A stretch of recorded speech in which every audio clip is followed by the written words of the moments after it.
অগণিত শ্ৰোতাৰ কাষ চাপক আকাশবাণীত বিজ্ঞাপন দিয়ক অগণিত শ্ৰোতাৰ কাষ চাপক বিজ্ঞাপন জনসাধাৰণক সজাগ কৰিবলৈ আৰু চৰকাৰী আঁচনিৰ বিষয়ে অৱগত কৰাবলৈ আমাৰ ফোন নম্বৰটি হৈছে আৰু চৰকাৰী আঁচনিৰ বিষয়ে অৱগত কৰাবলৈ আমাৰ ফোন নম্বৰটি হৈছে 6900 আকাশবাণী গুৱাহাটী সৰ্বক্ষণ সৰ্বত্ৰ আপোনাৰ আকাশবাণী গুৱাহাটী সৰ্বক্ষণ সৰ্বত্ৰ আপোনাৰ সৈতে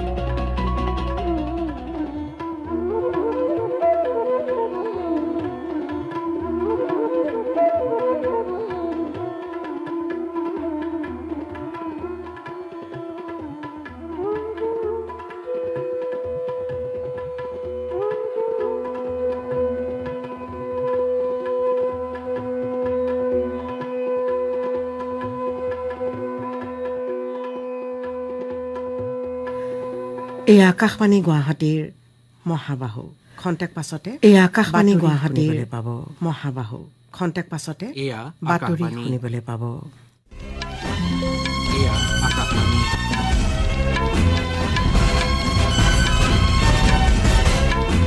পুৱাৰ বাতৰি কৈছো সমুজ্জ্বল ভৰদ্বাজে এতিয়াৰ প্ৰধান বাতৰি পুৱাৰ বাতৰি কৈছো সমুজ্জ্বল ভৰদ্বাজে এতিয়াৰ প্ৰধান বাতৰিসমূহ হ'ল ৰাষ্ট্ৰপতি শ্ৰীমতী দ্ৰৌপদী মুৰ্মুৱে আজি নতুন দিল্লীত আদি কৰ্মযোগী অভিযানৰ ৰাষ্ট্ৰীয় সন্মিলনত অংশগ্ৰহণ কৰিব কেন্দ্ৰীয় মন্ত্ৰী শিৱৰাজ সিং চৌহানে দেশৰ কৃষি বিজ্ঞান কেন্দ্ৰসমূহক অধিক শক্তিশালী কৰি তোলাত গুৰুত্ব আৰোপ কৰিছে ব্ৰাজিলৰ উপৰাষ্ট্ৰপতি জেৰাল্ডো আলকামিনে বিশ্বক আয়ুৰ্বেদৰ কালজয়ী প্ৰজ্ঞাৰ প্ৰয়োজন আছে বুলি মন্তব্য কৰিছে বিহাৰৰ সমাগত বিধানসভা নিৰ্বাচনৰ প্ৰথম পৰ্যায়ৰ বাবে মনোনয়ন পত্ৰ দাখিলৰ আজি অন্তিম দিন আৰু ICC মহিলা বিশ্বকাপ ক্ৰিকেট প্ৰতিযোগিতাত অষ্ট্ৰেলিয়াই প্ৰথমটো দল হিচাপে ছেমিফাইনেলত প্ৰৱেশ কৰিছে এতিয়া শুনক বিতং বাতৰি ৰাষ্ট্ৰপতি শ্ৰীমতী দ্ৰৌপদী মুৰ্মুৱে আজি নতুন দিল্লীত আদি কৰ্মযোগী অভিযানৰ ৰাষ্ট্ৰীয় সন্মিলনত অংশগ্ৰহণ কৰিব জনজাতি পৰিক্ৰমা মন্ত্ৰালয়ে বিকশিত ভাৰতৰ দৃষ্টিভংগীৰ আধাৰত এই সন্মিলনৰ আয়োজন কৰিছে প্ৰধানমন্ত্ৰী জনমন আৰু ধৰতী আবা অভিযানৰ সহযোগত এই সন্মিলনৰ আয়োজন কৰা হৈছে অনুষ্ঠানত কেন্দ্ৰীয় জনজাতি পৰিক্ৰমা মন্ত্ৰী জুৱেল ওৰাম জনজাতি পৰিক্ৰমা বিভাগৰ ৰাজ্যমন্ত্ৰী কেন্দ্ৰীয় আৰু ৰাজ্যিক সচিব জিলা দণ্ডাধীশ মূল প্ৰশিক্ষক আৰু দেশৰ বিভিন্ন প্ৰান্তৰ আদি সহযোগী প্ৰতিনিধিসকলে ভাগ ল'ব এই সন্মিলনত জনজাতি গাঁও দৰ্শন 2030 ধাৰণাৰ পৰা ৰূপায়ণলৈ শীৰ্ষক বিষয়ত গুৰুত্ব আৰোপ কৰা হ'ব সন্মিলনত শিক্ষা আৰু দক্ষতা বিকাশ স্বাস্থ্যৰ পৰিপুষ্টি জীৱন ধাৰণ আৰু ঔদ্যোগিক আন্তঃগাঁথনি আৰু প্ৰশাসন ব্যৱস্থা শক্তিশালীকৰণকে ধৰি বিভিন্ন বিষয়ত আলোচনা কৰা হ'ব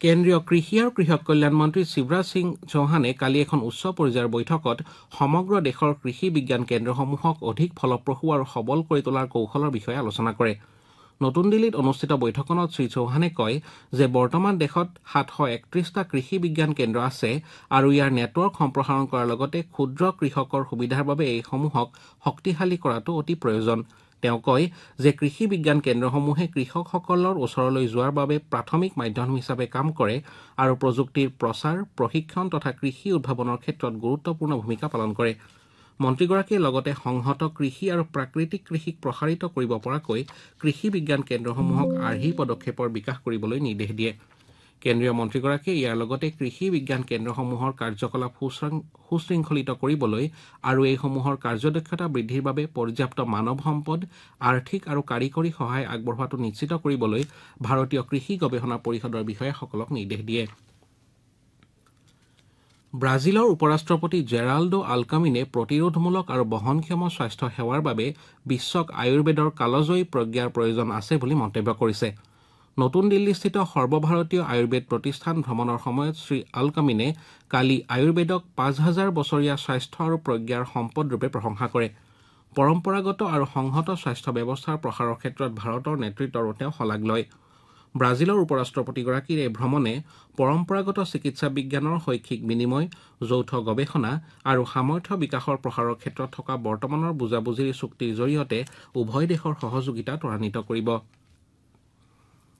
কেন্দ্ৰীয় ৰাসায়নিক আৰু সাৰ মন্ত্ৰী জগত প্ৰকাশ নাড্ডা কালি নতুন দিল্লীত ইজিপ্তৰ বৈদেশিক মন্ত্ৰী বদৰ আব্দেলাটিৰ সৈতে এখন বৈঠকত মিলিত হয় বৈঠকৰ অন্তত সামাজিক মাধ্যমত লিখা এটা পোষ্টত শ্ৰী নাড্ডাই কয় যে বৈঠকত উভয় দেশৰ মাজৰ ঔদ্যোগিক আৰু অৰ্থনৈতিক সংযোগ শক্তিশালী কৰাৰ লক্ষ্যৰে সাৰ ঔষধ ৰাসায়নিক সামগ্ৰী আৰু পেট্ৰকেমিকেলৰ ক্ষেত্ৰত সহযোগিতা বৃদ্ধিৰ উপায়সমূহৰ বিষয়ে আলোচনা কৰা হয় তেওঁ লগতে কয় যে বৈঠকৰ সময়ত দুয়োপক্ষই বিনিময় বৃদ্ধি তথা উদ্ভাৱন আৰু আত্মনিৰ্ভৰশীলতাৰ বাবে সহযোগিতাক আগুৱাই নিয়াৰ প্ৰতিশ্ৰুতি পুনৰ দৃঢ় কৰে আৰু দুয়ো দেশৰ মাজৰ শক্তিশালী সহযোগিতাৰ পথ প্ৰশস্ত কৰে।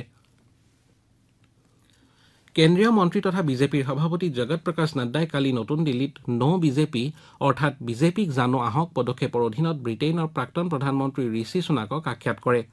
সামাজিক মাধ্যমৰ এটা পোষ্টত শ্ৰী নাড্ডাই কয় যে তেওঁলোকে ভাৰত আৰু ব্ৰিটেইনৰ সম্পৰ্ক গভীৰ কৰা আৰু তৃণমূল পৰ্যায়ত স্বাস্থ্য সেৱা শক্তিশালী কৰাৰ বাবে প্ৰযুক্তি লাভ গ্ৰহণ কৰিবলৈ ভাৰতে কৰা প্ৰচেষ্টাৰ বিষয়ে আলোচনা কৰে। শ্ৰী নাড্ডাই কয় যে বৈঠকৰ সময়ত তেওঁ বিজেপিৰ শক্তিশালী সাংগঠনিক পৰিকাঠামো, প্ৰতিটো স্তৰৰ মানুহৰ সৈতে দলৰ গভীৰ সংযোগ আৰু সৰ্বাংগীন তথা উন্নয়নমুখী শাসনৰ প্ৰতি দলৰ দায়বদ্ধতাৰ দৃষ্টিভংগীৰ বিষয়ে কথা পাতে। কেন্দ্ৰীয় মন্ত্ৰীগৰাকীয়ে শ্ৰী সুনাক আৰু তেওঁৰ পৰিয়ালক সমাগত দীপাৱলীৰ শুভেচ্ছা জ্ঞাপন কৰে। শ্ৰোতাসকলে বাতৰি শুনিছে আকাশবাণীৰ পৰা। বিহাৰৰ সমাগত বিধানসভা নিৰ্বাচনৰ প্ৰথম পৰ্যায়ৰ বাবে মনোনয়ন পত্ৰ দাখিলৰ আজি অন্তিম দিন।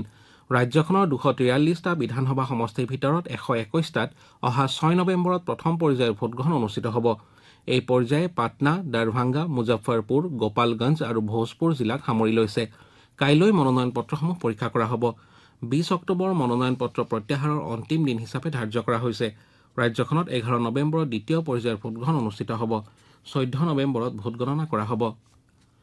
কংগ্ৰেছে সমাগত বিহাৰ বিধানসভা নিৰ্বাচনৰ বাবে 48গৰাকী প্ৰাৰ্থীৰ নাম সম্বলিত প্ৰথমখন তালিকা প্ৰকাশ কৰিছে। এই তালিকাখনত নিৰ্বাচনৰ প্ৰথম আৰু দ্বিতীয় পৰ্যায় দুয়োটাৰে বাবে 24গৰাকীকৈ প্ৰাৰ্থীৰ নাম সন্নিৱিষ্ট কৰা হৈছে।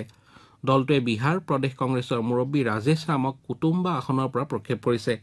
কালি প্ৰকাশিত তালিকা অনুসৰি কাৰৱা সমষ্টিৰ পৰা শাকিল আহমেদ খান আৰু বেগুচৰাই সমষ্টিৰ পৰা অমিতাভ ভূষণ নিৰ্বাচনী যুঁজত অৱতীৰ্ণ হ'ব।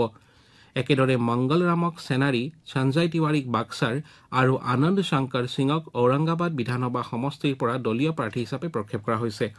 কংগ্ৰেছৰ কেন্দ্ৰীয় নিৰ্বাচন কমিটিয়ে এই প্ৰাৰ্থীসকলৰ নাম চূড়ান্ত কৰে। ভাৰতে আফগানিস্তান আৰু পাকিস্তানৰ মাজৰ পৰিস্থিতি কঠোৰভাৱে নিৰীক্ষণ কৰি আছে বুলি বৈদেশিক পৰিক্ৰমা মন্ত্ৰালয়ে প্ৰকাশ কৰিছে। মন্ত্ৰালয়ৰ মুখপাত্ৰ ৰন্ধীৰ জয়ছোৱালে নতুন দিল্লীত কালি সাংবাদিকৰ আগত কয় যে পাকিস্তানে সন্ত্ৰাসবাদী সংগঠন আৰু সন্ত্ৰাসবাদী কাৰ্যকলাপৰ পোষকতা কৰাটো স্পষ্ট হৈ পৰিছে। আভ্যন্তৰীণ বিফলতাৰ বাবে নিজৰ চুবুৰীয়া ৰাষ্ট্ৰক দোষাৰোপ কৰাটো পাকিস্তানৰ পুৰণি অভ্যাস বুলি মুখপাত্ৰগৰাকীয়ে উল্লেখ কৰে। তেওঁ লগতে কয় যে আফগানিস্তানে নিজৰ ঠাইসমূহত সাৰ্বভৌমত্ব বিচৰাৰ কাৰ্যত পাকিস্তান অসন্তুষ্ট হৈ পৰিছে। ইয়াৰ বিপৰীতে আফগানিস্তানৰ সাৰ্বভৌমত্ব, আঞ্চলিক অখণ্ডতা তথা স্বাধীনতাৰ প্ৰতি ভাৰতৰ পূৰ্ণ সমৰ্থন আছে বুলি শ্ৰী জয়ছোৱালে প্ৰকাশ কৰে। ভাৰতীয় বতৰ বিজ্ঞান বিভাগে আজি ওড়িশা, তেলেংগানা, গোৱা, মধ্যপ্ৰদেশ, মাৰাঠৱাড়া আদি অঞ্চলত বজ্ৰপাতৰ লগতে ধুমুহাৰ আগলি বতৰা দিছে। বিভাগৰ তথ্য অনুসৰি তামিলনাডু, অন্ধ্ৰপ্ৰদেশৰ দক্ষিণ অংশ, কেৰালাৰ উপকূল অঞ্চল আৰু লাক্ষাদ্বীপতো আজি একেধৰণৰ পৰিৱেশে বিৰাজ কৰিব।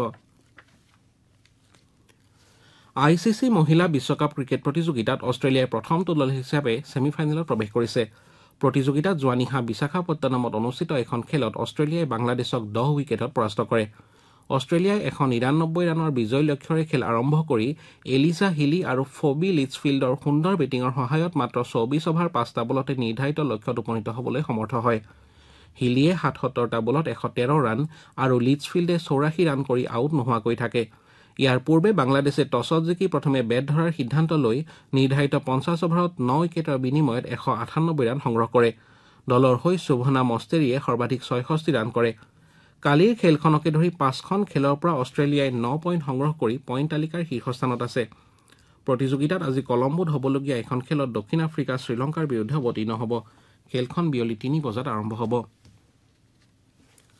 ভাৰতৰ তাৰকা বেডমিণ্টন খেলুৱৈ লক্ষ্য সেন অডেন্সত অনুষ্ঠিত ডেনমাৰ্ক অপেন বেডমিণ্টন প্ৰতিযোগিতাৰ পুৰুষৰ ছিংগলছৰ কোৱাৰ্টাৰ ফাইনেলত প্ৰৱেশ কৰিছে। সেনে কালি প্ৰি কোৱাৰ্টাৰ ফাইনেলত ডেনমাৰ্কৰ এণ্ডাৰ্ছ এণ্টনছেনক 21-13, 21-14 গেমত পৰাস্ত কৰে। ইপিনে পুৰুষৰ ডাবলছৰ প্ৰি কোৱাৰ্টাৰ ফাইনেলত সাত্বিক সাইৰাজ, ৰনকি ৰেড্ডী আৰু চিৰাগ শেট্টীৰ যুটিয়ে চীনা টাইপেইৰ ইয়াং পো হান আৰু লিউ কোৱাং হেঙক 21-19, 21-17 পোনপটীয়া গেমত পৰাস্ত কৰি কোৱাৰ্টাৰ ফাইনেলত প্ৰৱেশ কৰিছে। ভাৰতীয় যুটিটো আজি ইণ্ডোনেছিয়াৰ মহম্মদ ৰিয়ান আৰ্ডিয়ান্টো আৰু ৰহমদ হিদায়তৰ বিৰুদ্ধে অৱতীৰ্ণ হ'ব। খেলখন বিয়লি 4:30 বজাত আৰম্ভ হ'ব। খেলো ইণ্ডিয়া ইউনিভাৰ্চিটি গেমছৰ পঞ্চম সংস্কৰণ চলিত বৰ্ষৰ 24 নৱেম্বৰৰ পৰা 5 ডিচেম্বৰলৈকে ৰাজস্থানৰ 7খন চহৰত অনুষ্ঠিত হ'ব। এই চহৰকেইখন হৈছে জয়পুৰ, আজমেৰ, উদয়পুৰ, যোধপুৰ, বিকানেৰ, কোটা আৰু ভাৰতপুৰ। 12 দিনীয়া এই প্ৰতিযোগিতাখনত 5,000ৰো অধিক খেলুৱৈ পদক জয়ৰ বাবে 23 বিধ খেলত আৰু খো খেলৰ প্ৰদৰ্শনীত অংশগ্ৰহণ কৰিব। এই বছৰ প্ৰতিযোগিতাখনত নতুনকৈ অন্তৰ্ভুক্ত খেলৰ ভিতৰত আছে বীচ ভলীবল, কেনয়িং আৰু কায়াকিং আৰু চাইক্লিং। প্ৰতিযোগিতাৰ অন্তিম সংস্কৰণত চণ্ডীগড় বিশ্ববিদ্যালয়ে শ্ৰেষ্ঠত্ব অৰ্জন কৰিছিল। বাতৰি শেষ কৰাৰ পূৰ্বে ঘাই বাতৰিকেইটা পুনৰ পঢ়ি দিছো। ৰাষ্ট্ৰপতি শ্ৰীমতী দ্ৰৌপদী মুৰ্মুৱে আজি নতুন দিল্লীত আদি কৰ্মযোগী অভিযানৰ ৰাষ্ট্ৰীয় সন্মিলনত অংশগ্ৰহণ কৰিব। কেন্দ্ৰীয় মন্ত্ৰী শিৱৰাজ সিং চৌহানে দেশৰ কৃষি বিজ্ঞান কেন্দ্ৰসমূহক অধিক শক্তিশালী কৰি তোলাত গুৰুত্ব আৰোপ কৰিছে। ব্ৰাজিলৰ উপ ৰাষ্ট্ৰপতি জেৰাল্ডো আলকামিনে বিশ্বক আয়ুৰ্বেদৰ কালজয়ী প্ৰজ্ঞাৰ প্ৰয়োজন আছে বুলি মন্তব্য কৰিছে। বিহাৰৰ সমাগত বিধানসভা নিৰ্বাচনৰ প্ৰথম পৰ্যায়ৰ বাবে মনোনয়ন পত্ৰ দাখিলৰ আজি অন্তিম দিন আৰু ICC মহিলা বিশ্বকাপ ক্ৰিকেট প্ৰতিযোগিতাত অষ্ট্ৰেলিয়াই প্ৰথমটো দল হিচাপে ছেমি ফাইনেলত প্ৰৱেশ কৰিছে। আমাৰ এতিয়াৰ বাতৰি ইমানতে অন্ত পৰিল। পৰৱৰ্তী বাতৰি পুৱা 7:55 শুনিবলৈ পাব।